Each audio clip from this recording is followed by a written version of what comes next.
Bom dia, irmãos. A graça e a paz do nosso Senhor aí na sua casa nessa manhã de domingo.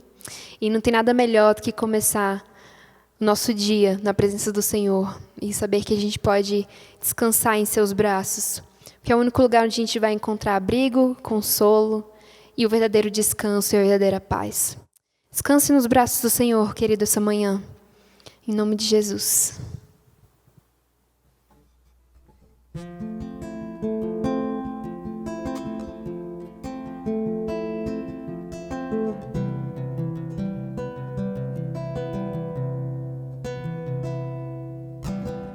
Seguro eu estou nos braços daquele que nunca me deixou.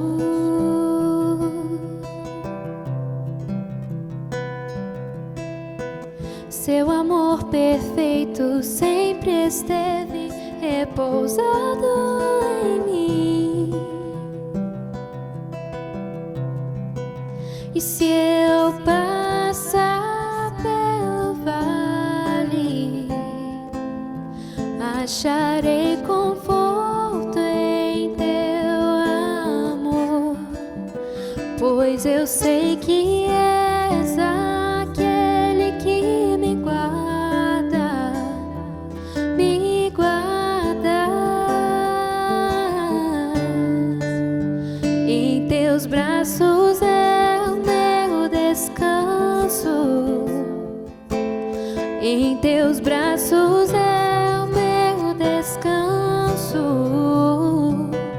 em teus braços é o meu descanso,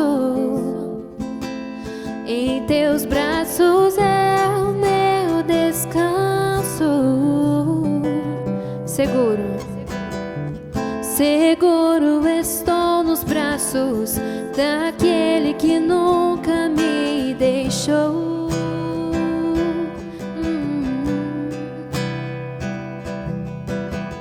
Seu amor perfeito sempre esteve repousado em mim. E se eu passar pelo vale, acharei conforto em teu amor, pois eu sei que és aquele que me guardas, me guardas.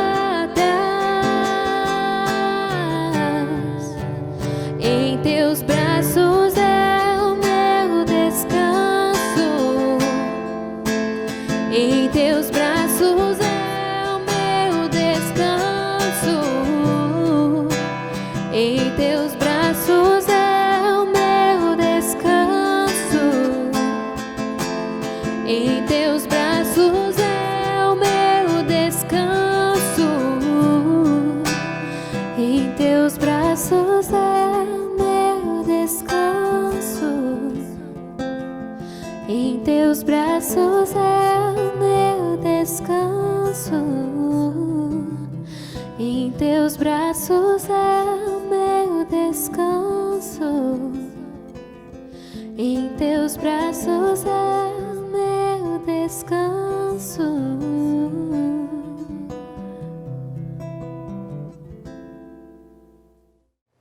Meus irmãos e irmãs, a graça e a paz do nosso Senhor e Salvador Jesus Cristo seja sobre todos nós. Continuamos essa manhã os nossos estudos em Atos dos Apóstolos, especificamente hoje no capítulo 26, dos versos 1 a 11. E nós vamos ler o texto e, à medida que formos lendo, vamos também conversando sobre aquilo que Ele tem para a nossa vida nessa manhã. Vamos orar? Obrigado, Senhor, pelo seu grande amor por nós. Obrigado pela sua palavra, palavra de vida, palavra que nos sustenta, palavra que nos converte. Dá-nos essa manhã, ó Deus bendito, mais uma vez, que ouçamos a sua voz e que possamos amar a tua palavra. Amando a tua palavra, possamos também ser fiéis àquilo que você tem nos chamado para ser, para viver nesse mundo difícil, esse mundo conturbado, esse mundo confuso. Que o Senhor possa, com a tua palavra, nos moldar, nos mudar, nos transformar para a glória, honra e louvor de Jesus Cristo, o nosso Senhor e nosso Salvador. Amém. Pois bem, leiamos então o capítulo 26 de Atos dos Apóstolos, versículo 1. A seguir, Agripa, dirigindo-se a Paulo, disse: você está autorizado a falar em sua defesa. Então Paulo, estendendo a mão, passou a defender-se nesses termos. Pois bem, aqueles que têm acompanhado os estudos todas as manhãs sabem que Paulo está preso em Cesareia, né? E já Festo havia ouvido a Paulo, ouvido também aos líderes judeus.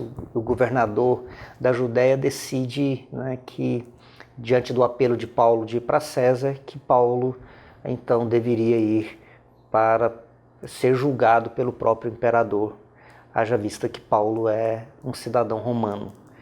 Vimos no domingo passado que a presença do rei Agripa e de Berenice, a sua irmã, faz com que Festo realize, né, um momento, uma conferência, que vimos que era mais uma atitude do governador em agradar o rei Agripa, fazendo quase que um teatro, e ali justificando aquele momento, dizendo que não encontrava nada para escrever ao imperador a respeito de Paulo, nenhuma condenação para escrever para o imperador, né, a respeito de Paulo.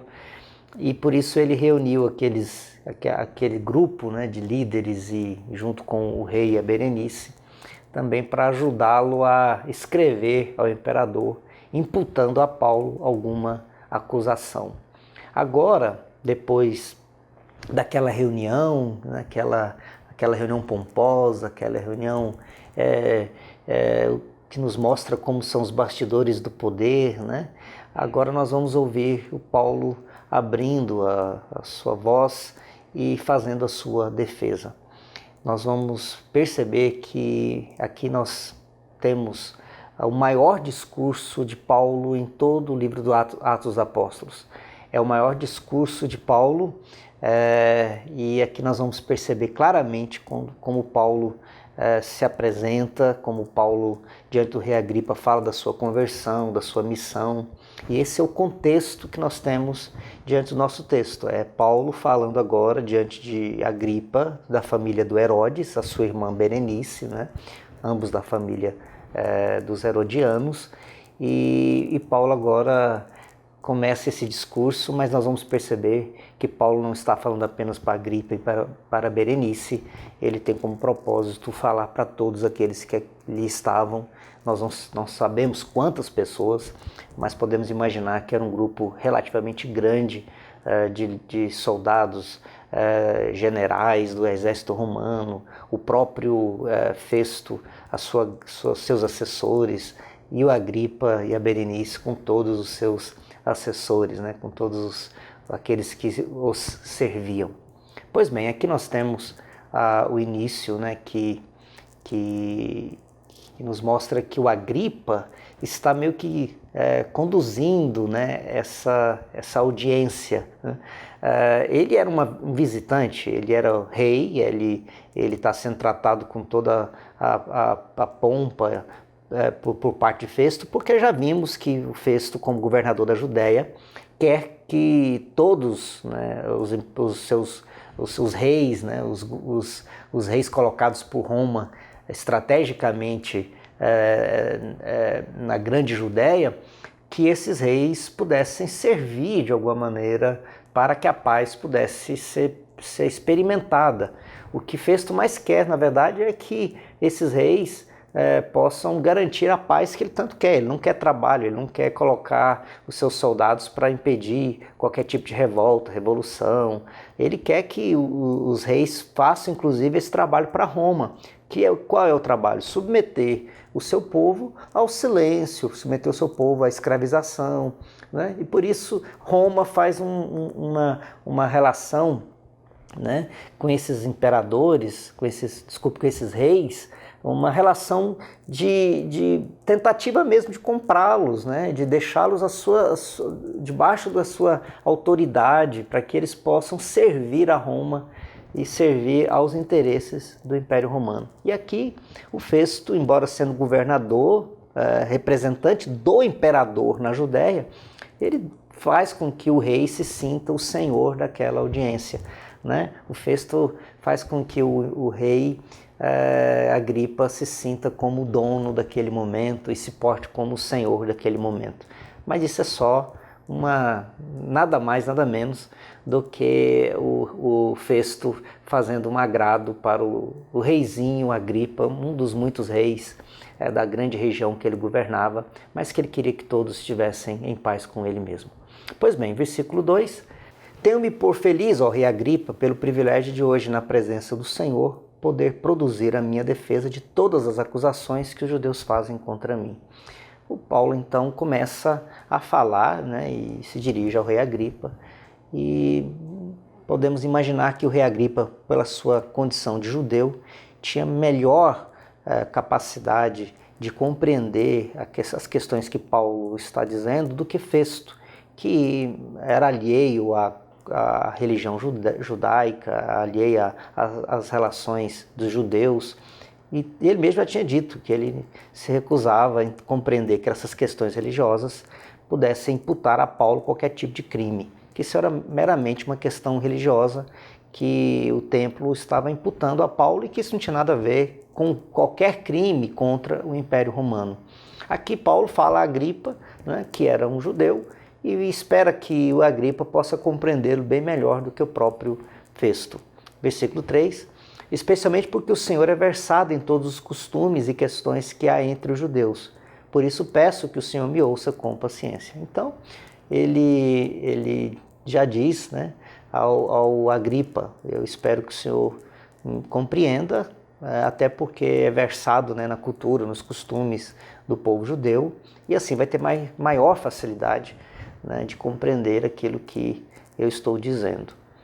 Versículo 4: Quanto à minha vida, desde a mocidade, como decorreu desde o princípio entre o meu povo e em Jerusalém, todos os judeus a conhecem. Paulo começa a falar sobre o seu passado. Ele olha para o seu passado e diz assim: quanto à minha vida, quanto àquilo que eu sou, quanto àquilo que eu já fiz, quanto à minha história, é conhecimento de todos de Jerusalém. Todos os judeus conhecem essa minha história, né? Desde que eu estava no meu povo, como alguém que nasceu em Tarso, mas que desde a sua juventude foi para Jerusalém para ser habilitado, capacitado como um fariseu aos pés de Gamaliel, como nós já vimos em Atos dos Apóstolos. Paulo então era conhecido entre os judeus porque morou muito tempo em Jerusalém e se tornou, entre os judeus, alguém, né, importante. Sabemos disso, o fato dele ter recebido ordens dos próprios sacerdotes para ir para Damasco, perseguir os cristãos, mostra que Paulo tinha um reconhecimento da sua fidelidade como um fariseu, como um judeu que poderia realmente defender a religião. Verso de número 5: Pois na verdade eu era conhecido deles desde o princípio, se assim o quiserem testemunhar, porque na condição de fariseu vivi conforme o partido mais rigoroso da nossa religião. Então Paulo chama, né, os seus acusadores para testemunharem a respeito da verdade. Ora, todos me conhecem, sabem que eu fui um fariseu, vivi como fariseu, e o partido mais rigoroso da nossa religião. É interessante como Paulo coloca, né, a sua condição de fariseu. Ele se reconhece como fariseu, ele se autodenomina como fariseu. Também vamos encontrar isso nas cartas de Paulo, né? Paulo se autodenomina fariseu. Os fariseus eram esse grupo forte dentro do judaísmo, que tinha a marca do rigor com relação ao cumprimento da lei. O pastor sempre gosta de dizer que os fariseus não eram pessoas ruins. O problema dos fariseus é que eles, pelo rigor no cumprimento da lei, eles se achavam justos demais. e por se acharem justos demais, se achavam também no direito de condenar, acusar e perseguir a todos aqueles que eles consideravam que não cumpriram a lei como a lei deveria ser cumprida. E é interessante que nós também observemos que Paulo se refere aí, né, à nossa religião. Nós vamos perceber quantas vezes Paulo vai usar essa expressão, né, nossa religião, nosso povo, porque Paulo está se colocando não como a parte do povo judeu, não a parte do judaísmo, mas como alguém que está inserido dentro do judaísmo, alguém que está inserido dentro do judaísmo. Devemos nos lembrar que essa separação entre judaísmo e cristianismo, no início da fé cristã, não era algo assim tão simples de identificar, porque os cristãos, a maioria judeus, reconhecem que Jesus é o cumprimento das profecias, que Jesus é o cumprimento das profecias do Antigo Testamento. E por isso os cristãos se compreendiam como os judeus verdadeiros, porque afinal de contas eles estavam vivendo, né, como aqueles que acreditam no cumprimento da promessa do Antigo Testamento. Com o passar do tempo, especialmente com a igreja crescendo além dos limites do judaísmo, entrando no mundo grego, romano, ao que nós chamamos de gentios, né? Aí a separação entre cristianismo e judaísmo foi cada vez mais se tornando forte, ao ponto que há uma ruptura completa, né? Porque os judeus começam a perseguir os cristãos por entender que eles estavam negando o verdadeiro judaísmo. Versículo 6, e agora estou sendo julgado por causa da esperança da promessa feita por Deus aos nossos pais, o qual as nossas 12 tribos, servindo a Deus fervorosamente noite e dia, almejam alcançar. É por causa dessa esperança ao rei que eu sou acusado pelos judeus. Então Paulo aponta uma contradição, né? Eu estou sendo julgado exatamente porque ou acusado exatamente por ser fiel. Eu estou sendo perseguido por ser fiel. Eu sou aquele judeu que crê nas promessas dadas a Deus, ao povo, ao seu povo, aos nossos pais, né? E que as 12 tribos, as nossas 12 tribos, almejaram, né? Trabalharam, sonharam, esperaram para que essa promessa se realizasse. E eu agora estou sendo acusado por ser fiel à promessa de Deus dada aos nossos pais e essa mesma promessa esperada pelas 12 tribos de Israel.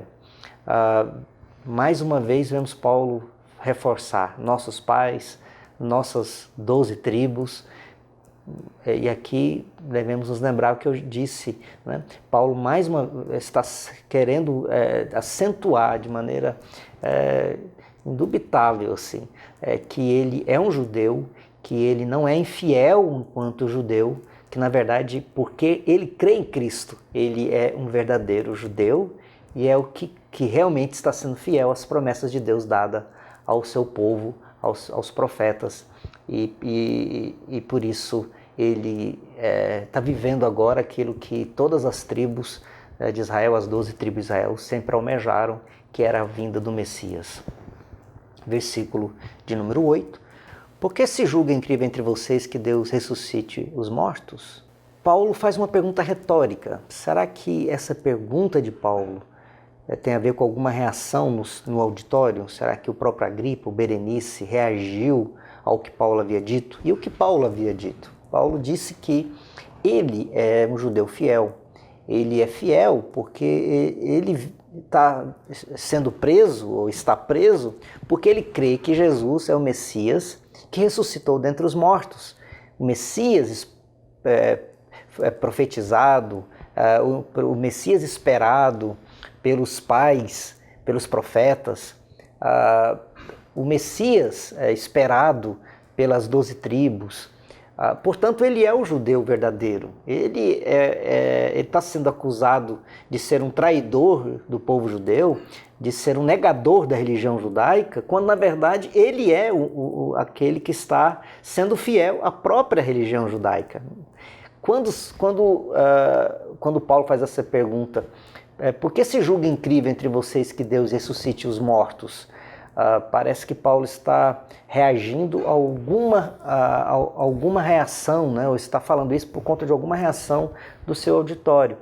Mas é curioso, né, que Paulo está sendo acusado de fazer terrorismo religioso, porque ele está sendo acusado, né, de ser alguém perigoso,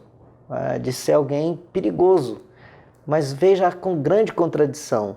Ao contrário de causar a morte, porque já vimos aqui em todo o Atos dos Apóstolos que quem está querendo causar a morte não é Paulo, não são os cristãos, mas são aqueles que estão contra os cristãos, que estão querendo causar a morte, querendo usar da violência, enquanto Paulo prega a ressurreição, que é esperança, que é vida eterna, que é a certeza de que em Cristo podemos crer que as coisas podem ser diferentes. Portanto, Paulo está sendo acusado de terrorismo por pregar a ressurreição e a vida, enquanto os verdadeiros terroristas estão acusando, né?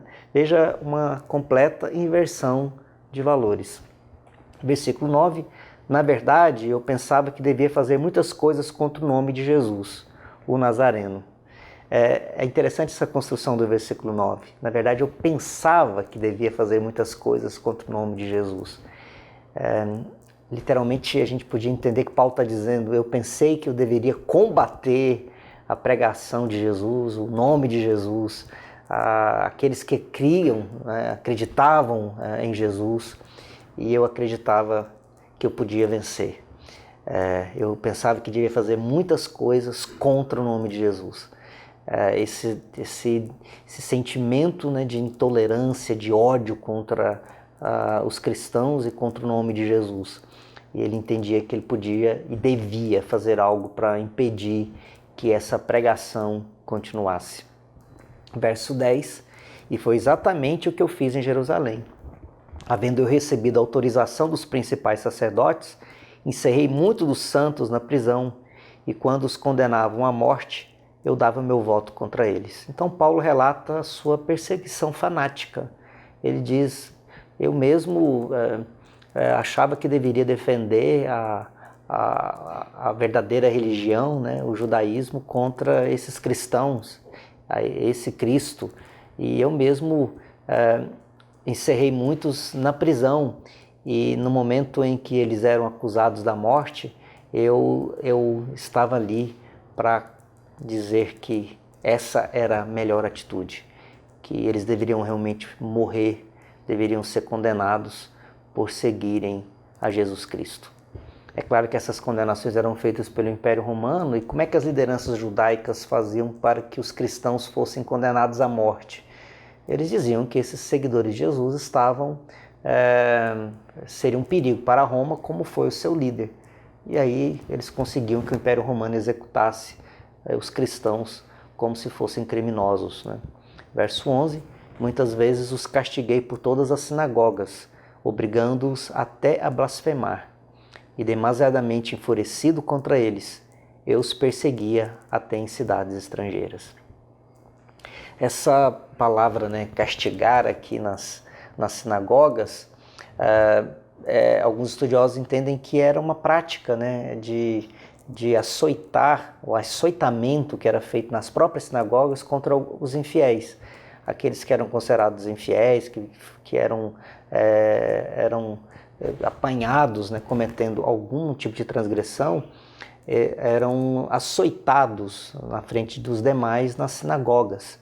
E Paulo deveria fazer isso, ele deveria chamar então esses cristãos como blasfemos, levá-los à frente da sinagoga e açoitá-los, né, como era uma prática comum nas sinagogas no tempo de Jesus, né, no tempo de Paulo, que era o açoitamento dos infiéis, daqueles judeus que de alguma maneira estavam negando a lei judaica ou algum princípio da lei judaica. Vamos conversar um pouco sobre esse texto, sobre aquilo que ele tem para a nossa vida?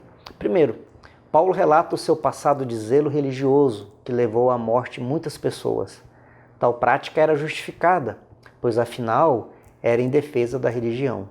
Todavia ele estava sendo acusado por pregar esperança da ressurreição. porque isso colocava em risco toda a estrutura sacrificial do templo. Nada mais prova nossa distância de Deus do que a inversão dos valores primordiais sobre a vida, justiça, solidariedade, amor. Aqui nós vemos o Paulo, né, como um defensor da religião judaica, olhando para a sua história e percebendo o quanto ele foi incoerente, o quanto ele foi errado, o quanto ele estava equivocado, né? Mas agora, como um pregador da esperança, ele estava colocando em risco o próprio templo. Porque veja, a pregação que Jesus é o Messias colocava em risco a própria existência do templo, a existência do sinédrio, a existência de toda a estrutura religiosa do templo, que mantinha alguns sacerdotes, sumos sacerdotes, em grande luxo. E já vimos, essa estrutura religiosa também servia aos interesses do Império Romano. Era uma maneira do Império Romano controlar a população através do próprio templo. Que coisa absurda!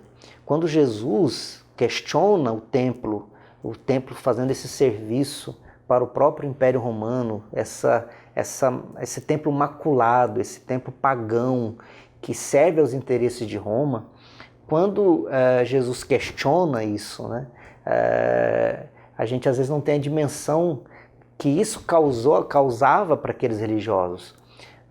E quando Paulo está pregando que Jesus é o cumprimento do Antigo Testamento, que ele é o Messias esperado, ele está colocando em xeque, então, ele está colocando em jogo, entre aspas, toda aquela estrutura religiosa que dependia do templo, que dependia daquela estrutura de poder e que usufruía também das benesses do poder. Há uma completa inversão de valores aqui. O Paulo que prega esperança, prega vida e salvação, está sendo acusado, né, de terrorismo. E os que praticam terrorismo, os que praticam a violência, acham que estão corretos porque estão defendendo a religião. Isso nos alerta para o fato de que não há nada que mostra mais que os valores estão invertidos quando os valores essenciais da vida, primordiais da vida, da justiça, da solidariedade, do amor, da paz, são invertidos. Quando os religiosos começam a justificar sua violência, o seu ódio, usando o nome de Deus, isso demonstra que eles estão, na verdade, muito longe de Deus. Porque é essa história que nós estamos lendo aqui, nos relata, né? Como é possível haver uma inversão absurda de valores quando se está longe de Deus. Em segundo lugar, a perseguição religiosa nasce da incapacidade de compreender que o outro, que não acredita, ou acredita de forma diferente, é um inimigo a ser eliminado. Tal sentimento fanático, intolerante, é compreendido pelo que pratica como zelo religioso, como defesa da fé verdadeira. A violência, eliminar o outro, ou a síndrome da perseguição religiosa, quase sempre são sinais de uma fé alienada. Como nasce um fanático terrorista religioso? A lógica sempre é: o infiel precisa ser eliminado. O que nós vemos na prática de Paulo, em perseguir os cristãos, e agora está sendo perseguido pelos religiosos judaicos, a lógica é a mesma, né? Ele que perseguiu agora está sendo perseguido, e assim como ele queria que os cristãos fossem mortos porque acreditavam em Cristo, agora ele está sendo acusado e os religiosos do templo estão querendo que Paulo seja morto porque ele agora acredita em Cristo. Veja que quando o fanatismo se revela, o fanatismo não é uma discordância do pensamento do outro. O fanatismo religioso é uma discordância do outro. Eu odeio a pessoa, né? E com ódio mortal. Isso porque a presença do outro questiona aquilo que eu acredito. A minha fé, então, não pode ser, porque ela é absoluta, no sentido de que ela não pode ser questionada, eu preciso destruir o questionador. O fanático religioso, então, olha para o que crê diferente como um sujeito que precisa ser eliminado. Ou aquele que tem uma prática contrária àquilo que eu compreendo que é correto na minha religião, então eu acho que aquele sujeito precisa ser eliminado. Aquela prática precisa ser eliminada, porque eu não consigo lidar com o fato de que o outro pode pensar diferente, exatamente porque ele não crê naquilo que eu creio. Mas eu não sou capaz, ou religioso, fanático, não é capaz de fazer essa dimensão, pensar as coisas nessa dimensão. Ele não olha para o outro como alguém que pensa diferente, mas alguém porque pensa diferente tem que ser eliminado. O problema é o outro, o problema é a sua existência, ele tem que ser destruído. Essa é a gênese do ódio que provoca o fanatismo e geralmente nasce da alienação religiosa. É uma fé pequena demais, é uma fé que não consegue compreender que jamais pela violência, assim é a fé cristã, jamais pela mentira, jamais pelo ódio, jamais pela agressão, jamais conseguiremos proclamar o que Deus é. Porque Deus, na sua graça, veio até nós, ele se tornou um de nós. Ele era um escravo do Império Romano. Ele se sujeitou às perseguições dos religiosos e dos romanos. Ele foi para a cruz. Ele morreu naquela cruz pelos meus pecados. Ele ressuscitou para nos dar vida e vida em abundância. E esse Senhor Jesus nos ensina que o caminho para a proclamação do reino de Deus não é o caminho do ódio, da violência, porque aqueles que amam a Jesus sabem que o amor a Cristo tem que ser aquele que imita aquilo que Jesus fez. É seguir os passos daquele que foi à nossa frente. Como diz o apóstolo Pedro, né? Que ele nos deixou pegadas para seguirmos os seus passos. E como diz o apóstolo Pedro, se temos que sofrer, devemos sofrer por fazer o que é certo, o que é justo, o que é correto, por amar, não por odiar, não por merecer a condenação, não como infiel, mas como fiéis, como aqueles que amam a Deus e sabem que somente o amor de Deus pode manifestar aquilo que, o amor pode manifestar aquilo que Deus é. Deus é amor. A maior expressão de amor foi dada na cruz do Calvário, por aquele que nos amou e nos amou até a morte de cruz. Que mensagem poderosa que nos aponta que a inversão desses valores ela nos mostra o quanto às vezes estamos longe de Deus, quantas vezes precisamos nos converter, precisamos voltar para a cruz. Vamos orar? Ó Deus bendito, dá-nos a Tua bênção nessa manhã.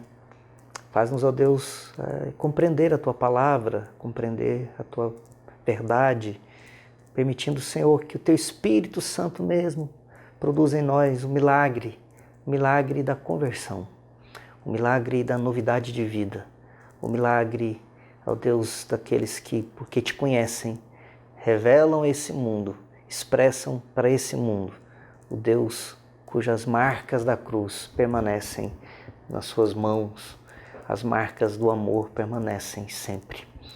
Que o Senhor nos ensine assim a ser igreja que caminha, ó Deus, proclamando a verdade em amor, o amor em verdade.